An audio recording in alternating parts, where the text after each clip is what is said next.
Ladies and gentlemen, joining us now is the greatest official in the history of the NFL, the rules expert for CBS, so he'll be heard by 200 million people this weekend. Whoa. And he's the right one to be talking. Ladies and gentlemen, Paisan from Pittsburgh, Gene Steratore. And a baby Gene. Hey, baby Gene, baby Gene, baby Gene. Oh. Gene.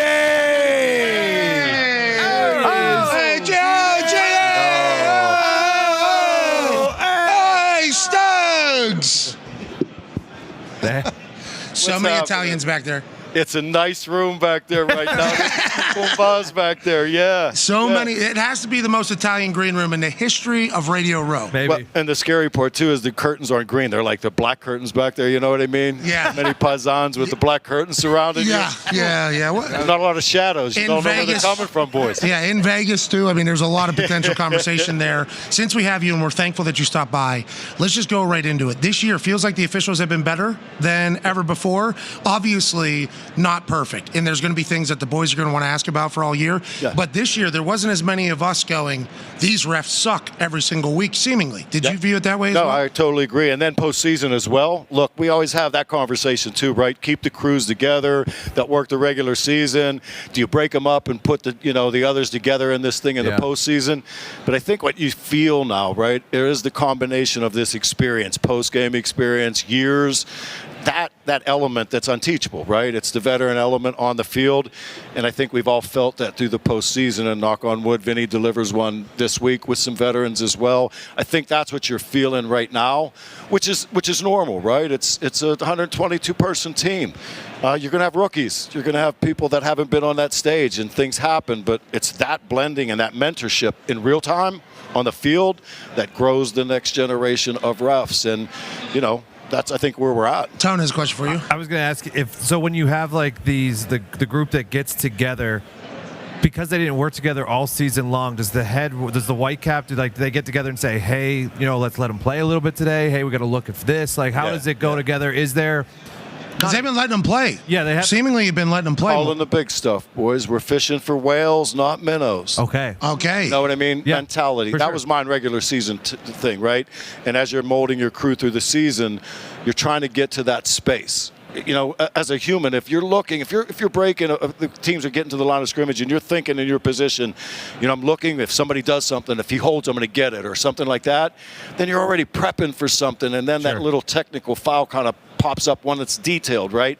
But because you were there already mentally, a young official will have the urge to kind of reach real quick and call something that you looked at, take a breath. It wasn't big enough, right?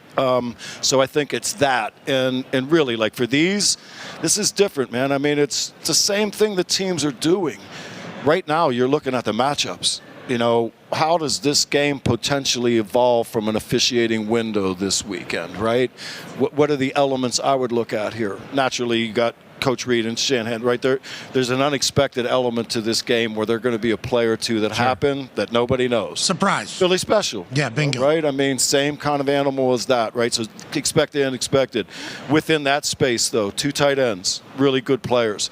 People have been running the football really well right now. Mm-hmm. Play action starts to play if the line of scrimmage gets won by one side or the other. Back judge responsible for the tight end primarily as a third receiver on the line. So the back judge is looking at 2 great receivers, those activities on him, right? So you're in that same place. You're preparing in the same way that the teams are scheming. So I think the more that you prepare in that space, right, and now it comes and it happens in real time. And, hey, we prepped for this since Wednesday together. And now there's the play, or there's the scenarios, the feeling of comfort that we would get if we were playing or coaching.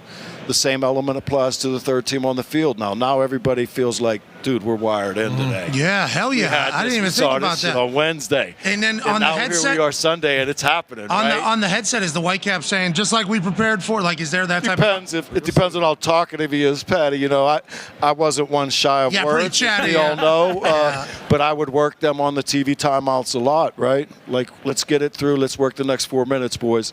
Next 4 minutes. Great job here, great job there. Let's keep this thing going. Because, quite frankly, it's a big field, and the side judge that's 23 yards away from the line of scrimmage doesn't know what the head linesman's doing over here. But when you start blending it with them and let each other know, great job on this play last time, boys. Good pass on that. Good no call. Bang, bang play. Man's game. Feeling like that. You're keeping them in that element. Yeah. Yes. Okay, so here's a couple other questions, too, because we know we can't stay long. So during the playoffs, I've seen Whitecap with each coach, too, like walking down the sideline with them. Yeah. What is it? It feels like they're just there to kind of answer questions before this situation grows. It was a quarter break thing for me. Would break the quarter. I was a hoop guy, too, so I like going to a coach after the end of a quarter or maybe, in an extended break and saying, look, you got anything for me? Got it. You know what I'm saying? Like, everything good? Anything that you think is, where are we? Mm-hmm. Talk to me. Yeah. You know what I'm saying? He may say, Gino, they're crowding the line, dude. Their left tackles, get him up, whatever the case may be. But he's jumping early. It's that engagement, right? Like, what are your concerns right now, big dog? Talk to me. We can work through this. Now I'm here with you. We want to do the same thing. You know what I'm saying? So, yeah, I think some of that also is preventative. AQ has a question for you. Yeah, so talking about that, like left tackles, obviously, it's a neutral site game, right? So both teams might end up being on the silent count. The big thing that everybody keeps picking apart, which I've talked about over and over again, is how hard it is to time up the silent count, right? Yep.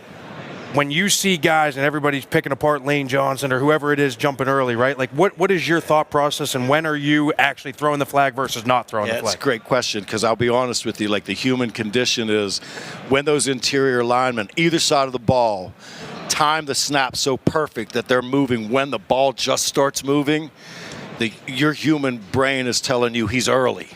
Right? Because he's a click ahead of the rest of the pack who is a click behind when the ball started moving.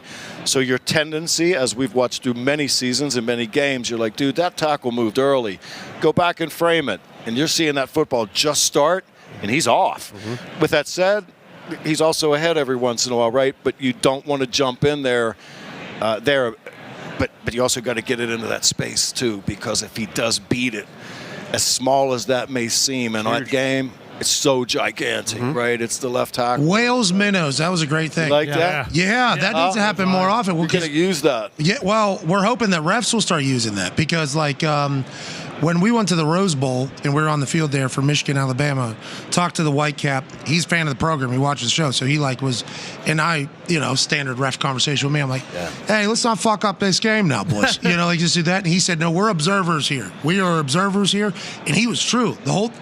All 4 quarters, stayed consistently out of it. Both teams were pissed at one point about a no call that happened. And I saw him talk to the ref hey, we didn't call it against them. We're not going to call it there. And then we're watching the NFL playoffs, kind of same thing. Now, I think Sean Smith's crew got a little active. A little bit. I think they got a little active. But tough game, though, boys.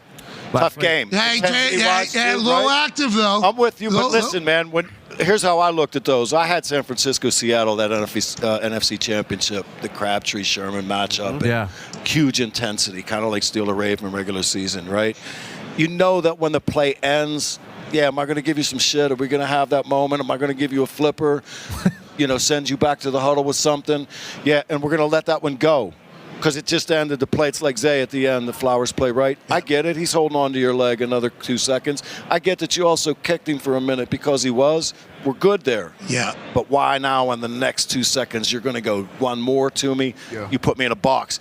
Same with the big dog that came in for the first UNR, right?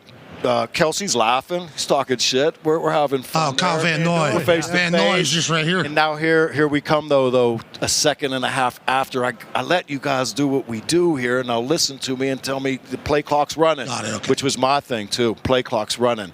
Always got the big O lineman, it's all you would yell, play clock's running. Those big O linemen were and I'm not pumping it. They take off back to the huddle quick because they don't want that delay of game, right? So there were little clicks there. Okay, as we let you go here, Vinny, good.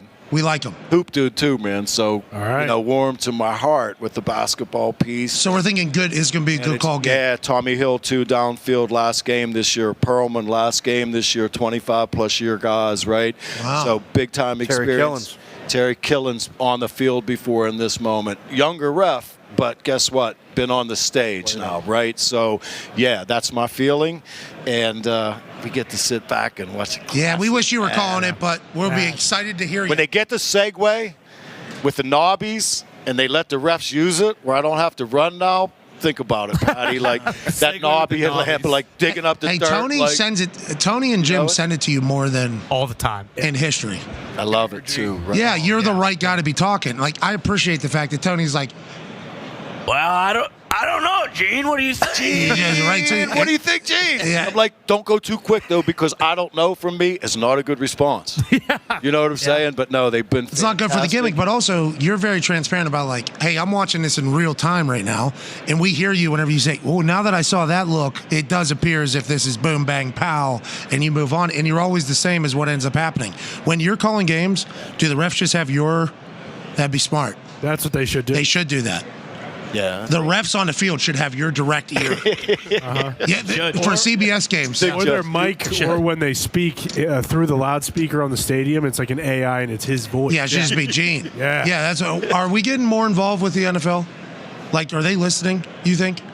I hope. I think. Look, the product is phenomenal, man. So many eyes. Let's be honest. Like, this is unbelievable. It's amazing, right? Carrot Top just So walked. yeah, with all of that stuff, but I think they understand what's going on, but they also understand the human condition here, and the way this thing is, it only takes one blip for 3 seconds, and it drives a narrative for 3 days. So you got to live with that too, brother. Right? That's part of officiating as well. So yeah, I think they always listen. Plus, you guys are phenomenal, man. I got to be honest with you. Like, you know, from being and doing this for decades, right, and in this space, and living and loving you from all the way back in the Yinzer days, and then watching how you guys do all of what you do.